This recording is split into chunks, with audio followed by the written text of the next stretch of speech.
I want you to take a second and just think about the last three things you bought. Yeah, just picture them in your head right now. Right. Really picture them. Yeah. And ask yourself, did you buy those things because you were, I don't know, logically beaten down by this flawless, bulletproof sales pitch? Or was it something else? Exactly. Well, Did you buy them because on some level you felt a genuine connection to the person or maybe the brand that was selling them to you?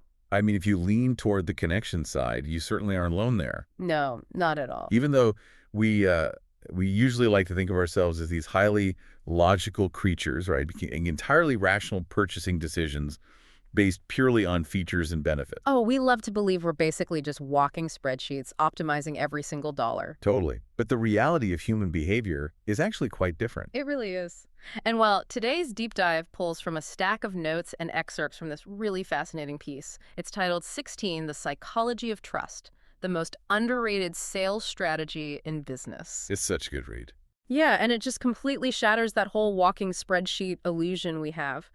We're looking at how prioritizing connection, authenticity, and belief over, traditional marketing funnels translated into over $1.4 billion in live sales for the author. I mean, a number that massive 1.4 billion, it really forces a complete reevaluation of how commerce actually works. Right. It's staggering. Especially in an era like ours that just seems entirely obsessed with like digital optimization and algorithmic scale. Yeah, everybody's just chasing the algorithm. So our mission today is to decode the psychology of trust.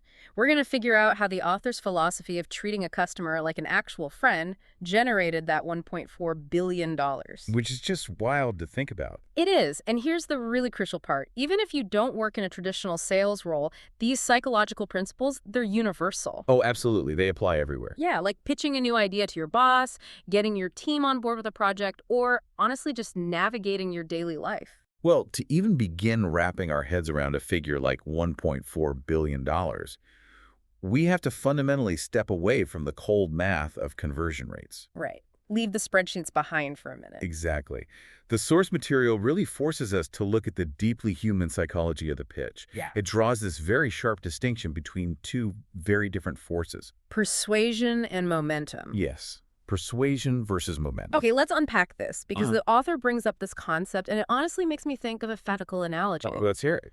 Well, traditional persuasion feels like trying to push a massive, heavy boulder up a really steep hill. Oh, man.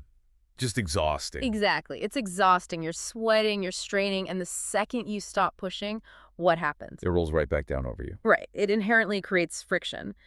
But trust, according to the text anyway, is like rolling that exact same boulder down the hill. Gravity just takes over. Yeah, gravity takes over, creating this natural momentum. But I have to play devil's advocate here for a second. Go for it. Isn't the literal dictionary definition of sales trying to convince someone to part with their money? Like, how do you actually sell without persuading? What's fascinating here is how the text breaks down the author's mindset shift before the camera even turns on. Okay. Because when the author approaches a live broadcast, they aren't thinking about, moving inventory or hitting some daily quota. They're not looking at the spreadsheet. No, not at all. They look right into the lens and actively ask themselves, what frustration brought you here today? Like talking directly to a friend. Oh, wow. Yeah, what specific problem are you trying to solve? They literally shift the internal narrative from, what can I get from you, to what can I do for you? That's a huge shift. But I mean, the internal motivation changes, sure. Does the customer actually notice that, though? You'd be surprised. I mean, if they're just watching a screen, can they really tell if the person selling is worried about a quota versus worried about actually helping them? Yeah, the human brain is remarkably intuitive when it comes to intent. We subconsciously pick up on, micro expressions, tone, pacing. Body language, all that stuff. Exactly. And the text highlights a really profound takeaway here. People don't buy products, they buy belief. They buy belief. I love that. Customers can instantly sense the subtle psychological difference between someone who is genuinely invested in solving their problem and someone who just wants to hit a metric. Right. And if you sense someone is just trying to move a product, Your guard goes right up. You go into defense mode. That's exactly it. It's a biological defense mechanism. We're wired to protect our resources. So when a hard pitch comes at us, we start looking for the catch. Because nobody wants to feel manipulated or, taken advantage of. Nobody. But if you sense they're trying to help you, like a friend would, that resistance just drops. The brain doesn't feel threatened, so it stops resisting and starts collaborating. And that's where the momentum begins. That's gravity pulling the boulder down the hill. It's Okay, I get the friend mindset in theory, but here's where it gets really interesting. How do you actually execute that in a modern marketplace? It's tough.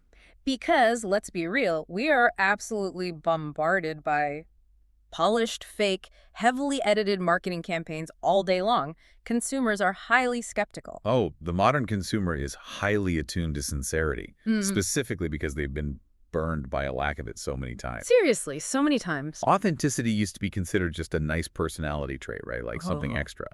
But the author argues that today, authenticity is a measurable, strategic competitive advantage. It makes me think of, it's the difference between seeing a fast food commercial on TV. Oh, I know where you're going with this. Right, where the hamburger is perfectly lit, it's literally spray painted, and it looks completely flawless. But totally fake. Totally fake. Versus, say, sitting at a counter and watching a real chef cook a messy, delicious burger right in front of you. Yes. You trust the second one because you see the reality of it. The messiness is the proof. That's a perfect analogy. And the author talks about making this conscious decision early on to only create products that reflect reality. They mention brands like Belle by Kim Gravel and Love Who You Are. And that desire for unedited reality leads us directly into the mechanics of live commerce, which the text emphasizes heavily. Right, because live TV is a whole different beast. Think about what live formats actually require, whether that's on a television network or streaming online. They completely remove the traditional safety net of marketing. Yeah, there's no editing room to cut out a stutter. No beauty filters to smooth things over. No team of copywriters polishing every spoken word before you hear it. Exactly. Live commerce delivers absolute immediacy and absolute transparency. Which honestly sounds like a nightmare for most traditional brands. Oh, they'd be terrified. Right. If you're used to controlling every single pixel of an ad campaign, handing over a live mic to someone for 2 hours is terrifying. It is terrifying, but only if your product or your pitch relies on illusions. In a live environment, honesty is disproportionately rewarded. How so? Like, what does that actually look like in practice? Well, the text gives a highly specific example of this strategy in action with the clothing lines you mentioned. The author talks about actively pointing out when a piece of clothing fits differently than expected on air. Wait, really? Like pointing out the flaws live? Yes. They will literally look at the camera and explain exactly which body type a garment works best for and implicitly who it might not work for. That is wild. They'll say something like, hey, if you carry your weight here, this might pull a little bit. Wow.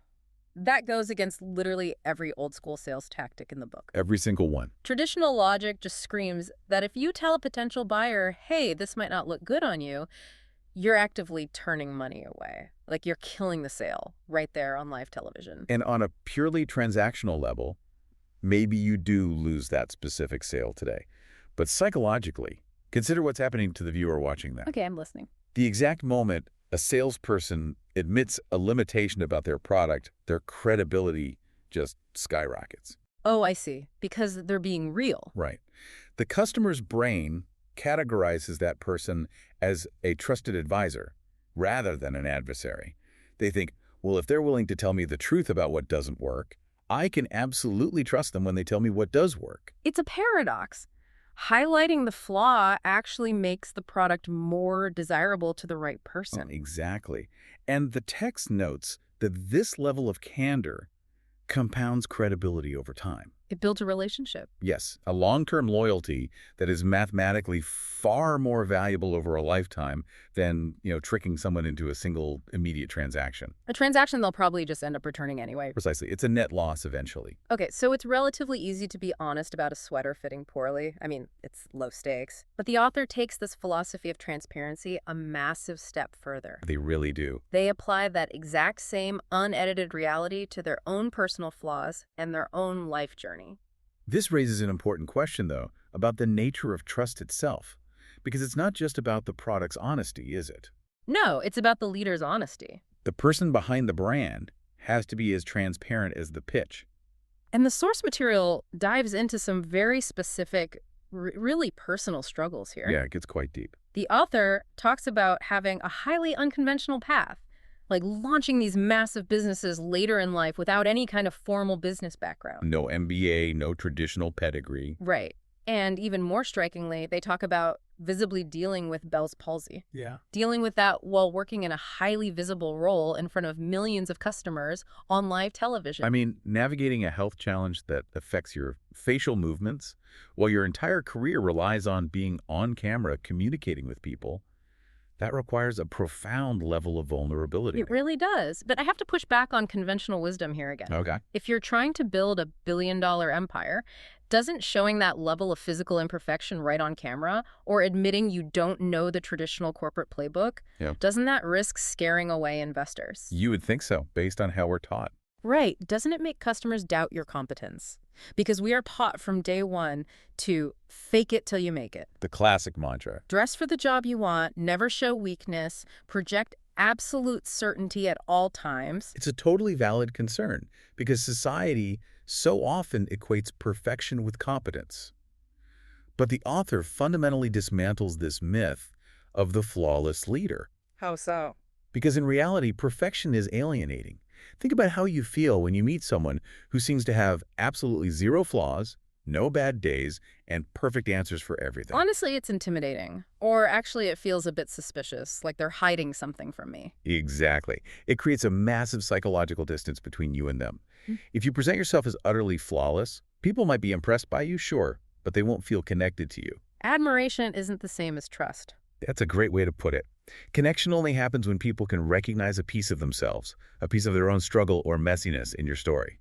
So when the author was on live TV with Bell's palsy, not hiding it, not taking a leave of absence to hide away, but just showing up and doing the work. It didn't push the audience away.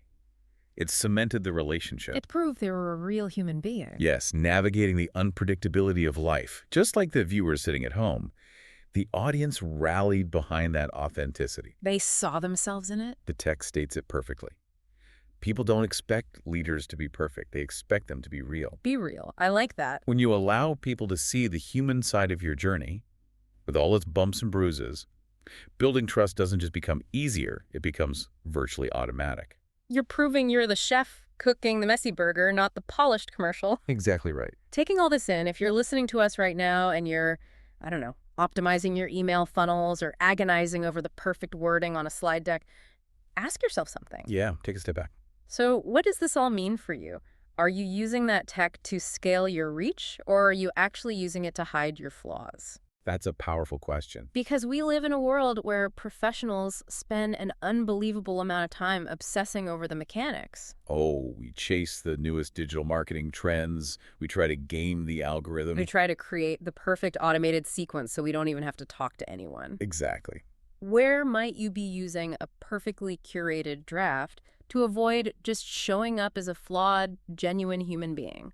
If we connect this to the bigger picture, the danger of our modern business landscape is that technology is really seductive. It is. It feels safe. It promises scale without the uncomfortable requirement of vulnerability.